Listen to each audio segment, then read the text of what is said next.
Assalamualaikum warahmatullahi wabarakatuh. Salam dan bahagia untuk seluruh pendidik Indonesia. Perkenalkan, nama saya Tri Purwanti dari SMP Unggulan Terpadu Bumi Kartini Jepara, calon guru penggerak Angkatan 5 Kabupaten Jepara.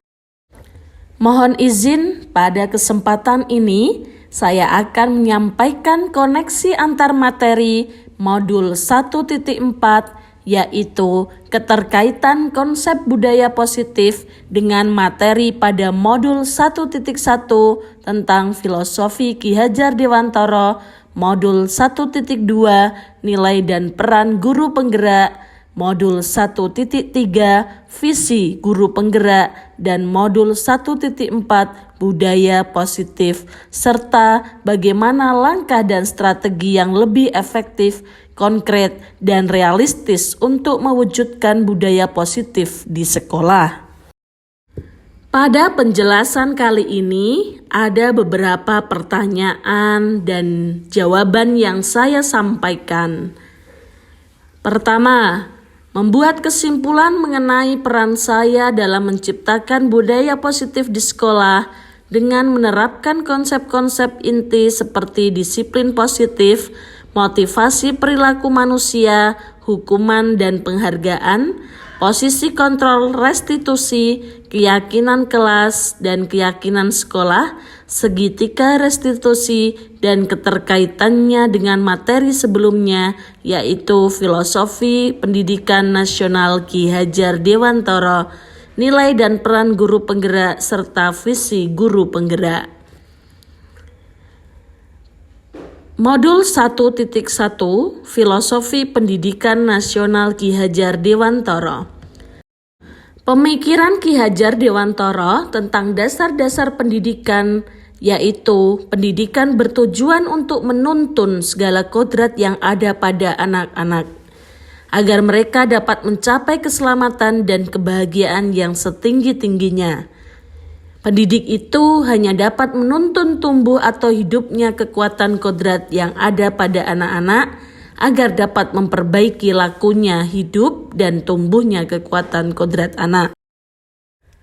Adapun peran pendidik diibaratkan seperti seorang petani atau tukang kebun yang memiliki tugas seperti memberikan irigasi, memberikan pupuk, dan menyesuaikan dengan kebutuhan dari tanaman agar tumbuh dan berbuah dengan baik. Hal ini juga berarti satu jenis tanaman satu dengan lainnya akan berbeda perlakuannya. Hal ini senada dengan kita sebagai seorang pendidik harus bisa melayani segala bentuk kebutuhan metode belajar anak yang berbeda-beda yang tentunya berorientasi pada anak.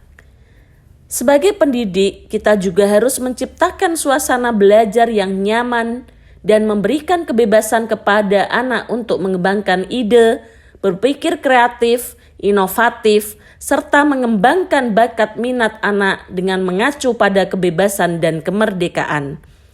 Namun, kebebasan yang diberikan itu bukan berarti kebebasan mutlak.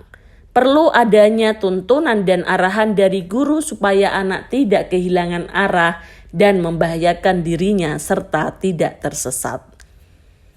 Modul 1.2 Nilai dan peran guru penggerak. Profil pelajar Pancasila merupakan target utama dalam pelaksanaan program guru penggerak. Guru penggerak harus mampu membentuk siswa yang senang belajar dan memiliki jiwa belajar sepanjang hayat. Dari guru penggerak inilah diharapkan mampu melahirkan murid yang memiliki jiwa pemimpin. Untuk itu, guru penggerak harus paham benar tentang berbagai kompetensi utama, yakin menjadi pemimpin pembelajaran yang bisa mendorong murid untuk tumbuh kembang secara holistik, aktif, dan proaktif dalam mengembangkan dan mempengaruhi pendidik lainnya untuk bisa menerapkan pembelajaran sesuai pemikiran Ki Hajar Dewantara, yaitu pembelajaran berpusat pada murid serta menjadi teladan untuk memperbaiki pendidikan sehingga profil pelajar Pancasila bisa tercapai. Adapun nilai-nilai dan peran yang harus dimiliki seorang guru penggerak, yakni harus dapat memimpin pembelajaran, mengembangkan diri dan orang lain, memimpin manajemen sekolah, dan memimpin pengembangan sekolah. Menjadi guru penggerak harus memahami nilai-nilai yang harus ada pada diri seorang guru penggerak, di antaranya mandiri, reflektif, kolaboratif, inovatif, dan berpihak pada murid. Jika nilai-nilai ini mampu dikembangkan oleh guru penggerak, saya yakin transformasi pendidikan dalam mencetak generasi profil pelajar Pancasila akan mudah tercapai. Semangat selalu untuk perubahan pendidikan Indonesia yang lebih maju lagi. Salam dan bahagia. Selanjutnya, modul 1.3 mengenai visi guru penggerak. Setelah mempelajari modul 1.3, yaitu bagaimana cara yang benar dalam merumuskan visi yang nantinya dapat diaplikasikan di sekolah. Sesuai dengan pemikiran Ki Hajar Dewantara, dalam membuat visi kita harus berpedoman pada kekuatan dan hal-hal positif yang ada pada anak sesuai dengan kodrat alam dan kodrat zaman serta disesuaikan dengan keadaan lingkungan. Untuk membangun visi diperlukan berbagai sumber daya. Sumber daya yang dimaksud adalah dukungan dari semua pihak di sekolah. Tidak bisa kita berjalan sendiri atau bahkan memaksakan kehendak pribadi. Dibutuhkan kolaborasi dengan semua warga sekolah, termasuk dengan murid yang menjadi aktor utama dalam penentuan visi sekolah. Di sini diperlukan keterbukaan pikiran dan kebesaran jiwa untuk saling memahami dan mempedulikan kebutuhan satu sama lain sesama warga sekolah dan stakeholders. Yang pada ujungnya nanti garis finish yang kita tetapkan dan sepakati bersama bisa tercapai. Salah satu hal yang mendasar pada visi adalah adanya perubahan. Salah satu pendekatan untuk melakukan perubahan yang dapat kita capai menggunakan paradigma inquiry apresiatif yang dikenal dengan manajemen perubahan yang kolaboratif dan berbasis kekuatan dengan tahapan bagja, yaitu buat pertanyaan utama, ambil pelajaran, gali mimpi, jabarkan rencana, dan atur eksekusi. Modul 1.4 Budaya Positif. Dari tahapan bagja yang telah kita pelajari, maka akan muncul pembiasaan-pembiasaan positif yang nantinya akan menjadi karakter positif dan selanjutnya menjadi budaya positif. Budaya positif di sekolah merupakan nilai positif dan dianggap sebagai praktik baik yang mengarah pada profil pelajar Pancasila. Oleh sebab itu, budaya positif ini harus diimplementasikan secara konsisten oleh seluruh warga sekolah. Budaya positif dapat dimulai dari merancang keyakinan kelas bersama murid. Dalam hal ini, sebaiknya guru juga memiliki posisi kontrol sebagai manajer, sehingga tidak ada lagi hukuman bagi yang melakukan kesalahan atau pelanggaran, melainkan kembali kepada keyakinan kelas dan menciptakan motivasi intrinsik dari dalam diri murid yang akan berdampak jangka panjang. Pertanyaan selanjutnya, sejauh mana pemahaman saya tentang konsep-konsep inti yang telah saya pelajari di modul ini, yaitu disiplin positif, teori kontrol, teori motivasi, hukuman dan penghargaan, posisi kontrol guru, kebutuhan dasar manusia, keyakinan kelas, dan segitiga restitusi. Adakah hal-hal yang menarik untuk saya dan di luar dugaan? Setelah saya mempelajari modul 1.4 tentang budaya positif ini, saya merasa bersyukur mendapatkan pengetahuan, pemahaman, dan keterampilan serta perubahan sikap dalam menghadapi murid yang memiliki bermacam karakter. Dan saya semakin semangat mencoba membuat lingkungan budaya positif yang berpusat pada murid, sehingga murid memiliki motivasi intrinsik untuk meyakini nilai-nilai kebajikannya. Saya yakin dan percaya jika seseorang yang memiliki disiplin diri, maka mereka akan bisa bertanggung jawab terhadap apa yang dilakukannya, karena mereka akan berperilaku berdasarkan pada kebajikan universal yang diyakininya.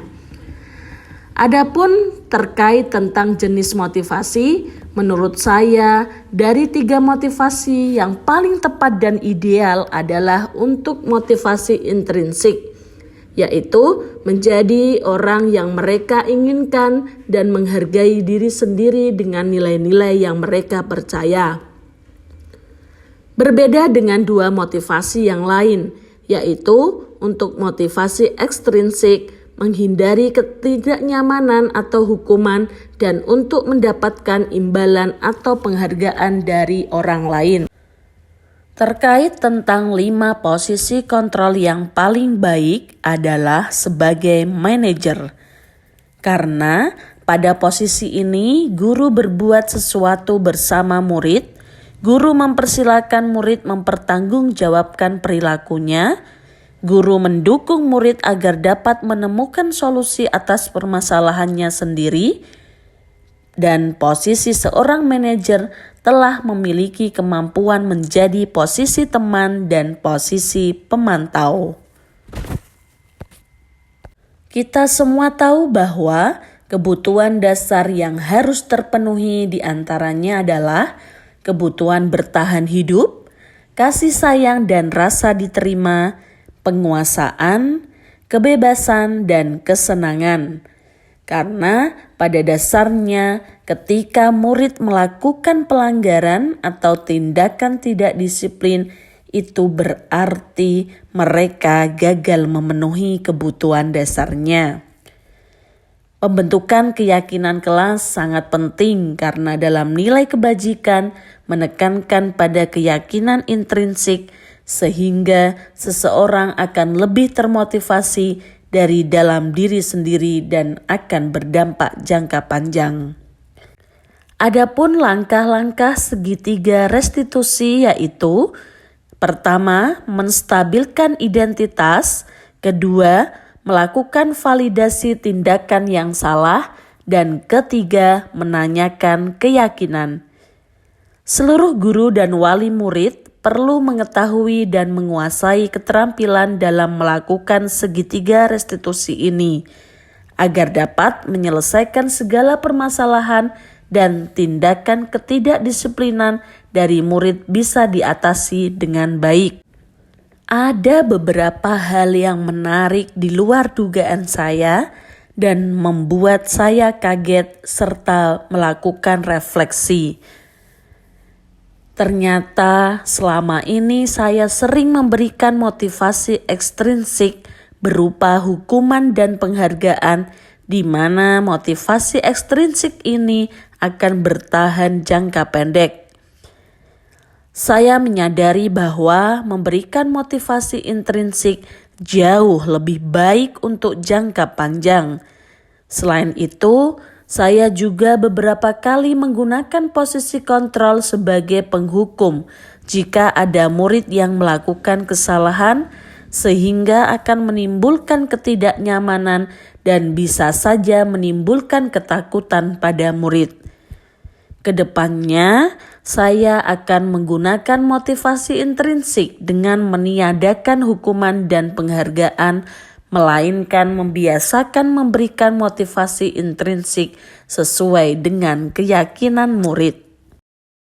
Pertanyaan kedua, perubahan apa yang terjadi pada cara berpikir saya dalam menciptakan budaya positif di kelas maupun sekolah saya setelah mempelajari modul ini? Perubahan yang terjadi pada cara berpikir saya dalam menciptakan budaya positif di kelas dan di sekolah adalah: saya yang awalnya memberikan motivasi ekstrinsik berupa penghargaan dan hukuman, kedepannya saya akan lebih memberikan motivasi intrinsik sehingga murid meyakini dirinya dan kembali kepada nilai-nilai kebajikan yang diyakininya yang bersumber pada profil pelajar Pancasila. Pertanyaan ketiga, pengalaman seperti apakah yang pernah saya alami terkait penerapan konsep-konsep inti dalam modul budaya positif, baik di lingkungan kelas maupun sekolah saya? Pengalaman yang saya alami adalah saya langsung mempraktekkan pemahaman yang telah saya dapatkan, yaitu dengan membuat keyakinan kelas di kelas saya, memberikan motivasi intrinsik saat menangani murid yang melakukan tindakan indisipliner, meniadakan hukuman dan penghargaan, mempraktikkan segitiga restitusi saat murid melakukan kesalahan, serta membagikan pemahaman saya atau mendiseminasikan kepada seluruh guru di sekolah saya. Bahkan minggu lalu saya pun diundang untuk menjadi pemateri di salah satu perguruan tinggi negeri dan saya sampaikan tentang pentingnya budaya positif ini. Pertanyaan keempat, bagaimanakah perasaan saya ketika mengalami hal-hal tersebut? Perasaan saya senang karena saya mendapatkan pemahaman baru, serta saya dapat berbagi praktik baik dan menerapkan konsep-konsep inti dalam modul budaya positif. Saya juga bersemangat menularkan pengetahuan ini untuk diterapkan di semua kelas dan sekolah, sehingga budaya positif dapat terwujud di seluruh sekolah di Indonesia. Saya yakin dan percaya jika budaya positif ini terwujud di sekolah-sekolah di seluruh Indonesia, maka pembelajaran akan menyenangkan dan berpihak pada murid. Sungguh indah dan syahdu. Pertanyaan kelima, menurut saya terkait pengalaman dalam penerapan konsep-konsep tersebut, hal apa sajakah yang sudah baik? Adakah yang perlu diperbaiki? Menurut saya, hal yang baik adalah dengan bersama-sama berkolaborasi menciptakan ekosistem dengan budaya positif.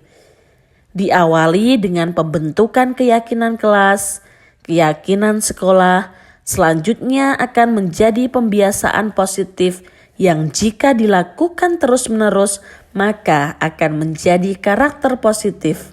Dan jika ini terus diterapkan, maka akan menjadi budaya positif dan tentunya sesuai dengan visi sekolah kita.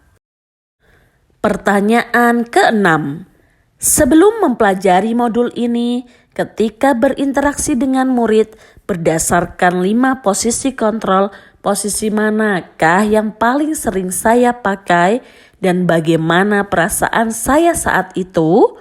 Setelah mempelajari modul ini, posisi apa yang saya pakai dan bagaimana perasaan saya sekarang? Apa perbedaannya? Sebelum saya mempelajari modul ini, berdasarkan posisi kontrol, saya sering pada posisi penghukum, pembuat merasa bersalah, pernah juga sebagai teman dan pemantau. Pada posisi penghukum, saya biasanya memberikan konsekuensi kepada murid yang melakukan kesalahan dan ternyata hal ini salah karena akan menimbulkan ketakutan pada murid dan murid hanya akan berperilaku mengikuti aturan karena ingin menghindari ketidaknyamanan atau menghindari hukuman saja. Untuk posisi pembuat merasa bersalah, ini pun menjadikan murid akan merasa bersalah, merasa menjadi orang yang gagal dan tidak sanggup membahagiakan orang lain. Untuk posisi sebagai teman, saya selalu mengharapkan murid berperilaku sesuai yang saya inginkan. Sedangkan sebagai pemantau, saya merasa lelah karena harus ekstra mengawasi murid secara terus-menerus. Dan setelah mempelajari modul ini, ke depannya saya akan memposisikan sebagai manajer sehingga murid-murid akan menjadi manusia yang merdeka, mandiri, dan bertanggung jawab. Pertanyaan ke-7. Sebelum mempelajari modul ini, pernahkah saya menerapkan segitiga restitusi ketika menghadapi permasalahan murid saya? Jika iya, tahap mana yang saya praktekkan dan bagaimana saya mempraktekkannya? Sebelum saya mempelajari modul ini, saya sudah pernah menerapkan segitiga restitusi, yaitu pada tahap menstabilkan identitas dan melakukan validasi tindakan yang salah, dengan mengundang murid yang melakukan kesalahan, kemudian memberikan pertanyaan-pertanyaan dengan gaya yang saya miliki, kemudian mengajak diskusi bersama untuk melakukan pemecahan masalah. Pertanyaan ke-8. Selain konsep-konsep yang disampaikan dalam modul ini, adakah hal-hal lain yang menurut saya penting untuk dipelajari dalam proses menciptakan budaya positif baik di lingkungan kelas maupun sekolah? Nah, menurut saya, dalam menerapkan budaya positif, kita harus berkolaborasi dengan seluruh warga sekolah, baik guru, karyawan, komite sekolah, kepala sekolah, dan yang paling utama adalah wali murid. Kenapa? Karena semua wali murid harus tahu bagaimana mewujudkan budaya positif sekolah, misalnya dengan mengadakan kegiatan parenting sekolah dengan tema strategi mewujudkan budaya positif di sekolah. Selanjutnya, saya akan menyampaikan rancangan tindakan untuk aksi nyata. Judul Modul 1.4 Strategi Mewujudkan Budaya Positif. Nama peserta Tri Purwanti. Latar belakang, tujuan pendidikan nasional adalah mewujudkan pelajar sepanjang hayat yang kompeten, berkarakter, dan berperilaku sesuai nilai-nilai Pancasila. Perwujudan nilai-nilai profil pelajar Pancasila bisa diterapkan dengan menerapkan budaya positif baik di kelas maupun di sekolah. Dengan membiasakan hal-hal yang positif, maka akan terwujud karakter yang positif. Karakter positif jika dilakukan terus-menerus maka akan menjadi budaya positif. Akan tetapi, pada kenyataannya masih banyak murid yang melanggar peraturan sekolah, dan saat diberikan konsekuensi, murid bukan termotivasi untuk memperbaiki diri, melainkan membenci guru karena mendapatkan hukuman. Oleh karena itu, penting adanya pembentukan keyakinan kelas dengan meyakini nilai-nilai kebajikan yang berpedoman pada nilai-nilai profil pelajar Pancasila. Adapun tujuannya yaitu 1. Menumbuhkan dan memperkuat budaya positif dengan berpedoman pada nilai-nilai profil pelajar Pancasila dengan menetapkan keyakinan kelas dan keyakinan sekolah. 2. Menciptakan murid yang merdeka dan meyakini nilai-nilai kebajikan universal dengan motivasi intrinsik. Adapun tolak ukurnya, murid mampu membuat keyakinan kelas, meyakini dan mengindahkan keyakinan kelas yang telah dibuat. Untuk lini masa, 1. Menghadap kepala sekolah, waka kurikulum, waka kesiswaan, dan menjelaskan pentingnya penanaman budaya positif, keyakinan kelas, dan meminta izin untuk menyampaikan rancangan tindakan aksi nyata yang akan saya lakukan pada Agustus minggu keempat. Kedua, mengumpulkan komunitas praktisi dan para wali kelas untuk melakukan diseminasi pemahaman materi tentang budaya positif, khususnya keyakinan kelas, yang akan saya lakukan Agustus minggu keempat. Ketiga, berkolaborasi dan berkoordinasi dengan wali kelas untuk membuat keyakinan kelas di kelas masing-masing yang akan dilaksanakan September minggu pertama. Yang keempat, membuat keyakinan kelas dengan murid yang akan dilaksanakan September minggu pertama. Dan yang kelima, memantau, merefleksi, dan mengevaluasi keyakinan kelas yang telah dibuat yang akan dilaksanakan September minggu kedua. Dukungan yang dibutuhkan: alat tulis, kertas, spidol warna, isolatif, dan lain-lain. Dukungan seluruh warga sekolah baik dari kepala sekolah, waka kurikulum, waka kesiswaan, dan rekan sejawat, wali kelas dan komunitas praktisi, dan wali murid sehingga kolaborasi dapat terjalin dengan baik dan tindakan dapat berhasil. Demikian koneksi antar materi modul 1.4 yang dapat saya sampaikan. Semoga dapat memberikan pemahaman dan pengetahuan tentang budaya positif. Salam dan bahagia dari Bumi Kartini Jepara. Wassalamualaikum warahmatullahi wabarakatuh.